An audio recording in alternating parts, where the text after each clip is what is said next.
Hi there, welcome to the video and welcome back if you're a return viewer. I'm Kerry and you're watching the Christchurch Review of Books.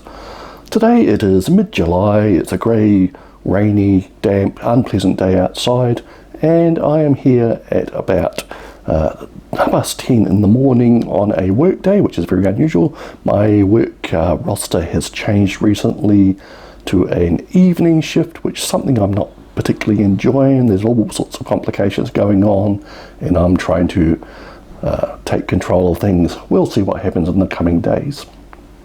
Now today I want to talk about a book I finished a couple of weeks ago now. I've been trying to read like 3 or 4 books at once recently just to get through some of the endless TBR, and I have failed spectacularly to make progress in most of them. I'm reading Dangerous Visions, the classic sci-fi anthology, and I've only just reached the 50% mark in that. I'm reading another genre type book, which I won't mention right now, but struggling to get through that one. It's not really my type of thing, but I made an effort to try and read it, and I think it may end up being a DNF, or at least a temporary DNF. I also read this book, Quiet by Susan Cain. I'm not sure how well that's coming out on the video. The cover is white and it has grey text, so it's not the best for showing up. Now anyway, this book came out about 10, 11, 12 years ago, I think 10, 11, and it was a big seller then, and I remember wanting to read it, and I put it on my Amazon wish list and promptly forgot about it until I got an email a few weeks ago saying it was on sale as a Kindle for a couple of dollars, Kindle ebook I mean, and so I bought it, well, more than a couple of weeks ago now, maybe 6 weeks ago or even more, losing track of time here in La La Land, and so I read it along with the several other books I'm trying to read at the same time.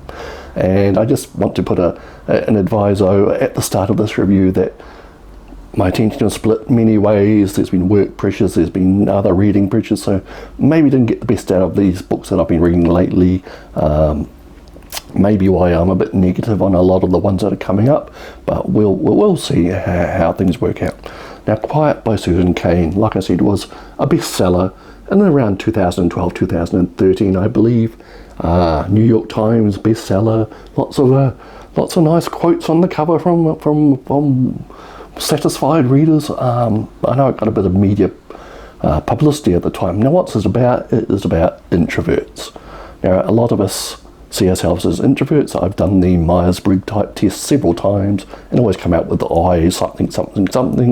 So this book is really championing introverts in our society, but to do that, Cain goes back to look at personality and character traits, how they became part of our general discussion, our way of thinking in the Western world, which goes back a couple of hundred years when these type of things first came into the conversation with character traits, and then the personality trait thing that took over from that in the 20th century. And that part of the book is really quite fascinating. It's lots of interesting history about how these things became talked about and integrated into our society and then became like a driving force in our culture.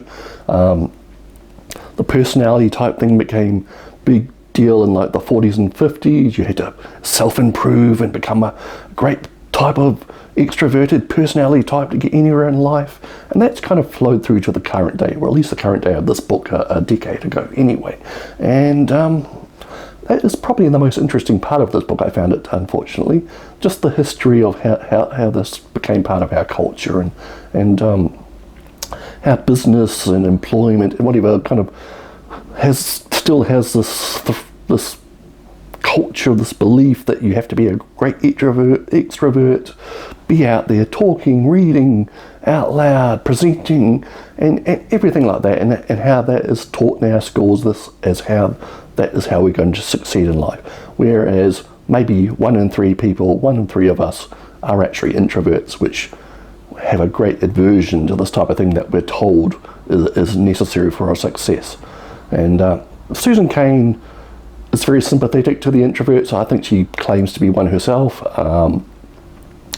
and she's pushing by the introversion whatever you want to call it, as like a hidden secret power, people who can do things that others can't because of their introvert status. So far, so good.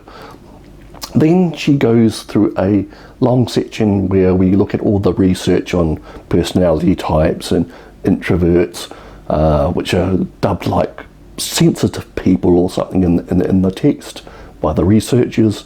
Now this section of the book kind of really dragged for me. It was initially interesting. You should visit some scientists, find out that this scientist was crazy and quirky type of person and maybe an introvert themselves, and they were doing these studies, and the studies found out there's very distinct differences between what we call introverts and extroverts, or these sensitive people, going things back from pain and discomfort from infant times to up until adulthood. There are very clear differences that can be found by modern science between these two people in our society. Now, this was interesting to start with, but it just kept repeating. It was over and over again. She goes visit some scientists, the scientists got some quirky behaviour, scientists found these results which prove something, or even when they didn't prove something, the author seemed to twist the results into fitting her theory, which I found a little dodgy. So on the book goes, and then this section kind of peters out, and we kind of end up in this sort of self-help, tips for living type business about if you're sending your introvert child to school, how to make them fit in or succeed, what to say to the teachers. And this kind of felt a little unnecessary to me. I didn't really enjoy a kind of self-help manual. And likewise, she's championing the introverts as great champions in business. She picks and chooses examples from the past, like the global financial crisis of the 2008, how certain people rushed in and failed, and other introverts looked at the data carefully and saved their company, and all this kind of focus on business success and financial stuff I found really distasteful. I don't really want my value as a person to be hang on whether I save my company millions of dollars or lost millions of dollars. I mean, if I'm an introvert, surely there are other things I will find more important. I mean, it does make you feel like you've got some type of hidden secret power, of course, and I think this book is really aimed at introverts as a kind of morale booster. I mean, makes you feel good being an introvert, but I think in the process of doing that, Cain kind of goes a bit off track, and it made me feel uncomfortable about being an introvert if all we're worth is saving a company or saving a society or something. She does delve into relationships between introverts and extroverts and how these can and can't work, all sorts of things like that. In the end, I found the book a little hollow. I mean, it is, like I said, she champions the introvert, and that's all good and well. It makes people feel better, of course, but something was lacking in this book, so I'm not going to go on too much about it. I just thought after a decade or so I wanted to read this book. It was a little disappointing when I actually did. Other people have read this book and raved about it, so everyone has their own taste. I just thought it was a little less than what I expected, and I see she's gone on and written other books with more of a self-help type flavour towards introverts, so good on her. I mean, if that helps you, fine. I just wasn't the best experience for me. So that is pretty much it. Susan Cain's Quiet. I think the subtitle is The Power of Introverts in a World That Can't Stop Talking. Best part, probably the look at character traits and personality types and how they've become ingrained in our society and the expectations we have of our children, of our workers, of the people in society. It is the best part of this book. I mean, if you're an introvert and you need a little boost, ego boost, sure, read this book. It'll make you feel better, but you feel like there's something lacking. So that's pretty much it for this time. Just a short interview. We've managed to get under 10 minutes. Hoping to get some good news on other things in my life this week. If it doesn't, I'll probably be totally crushed, but we've all been there before. So we'll see you next time. Have a good day.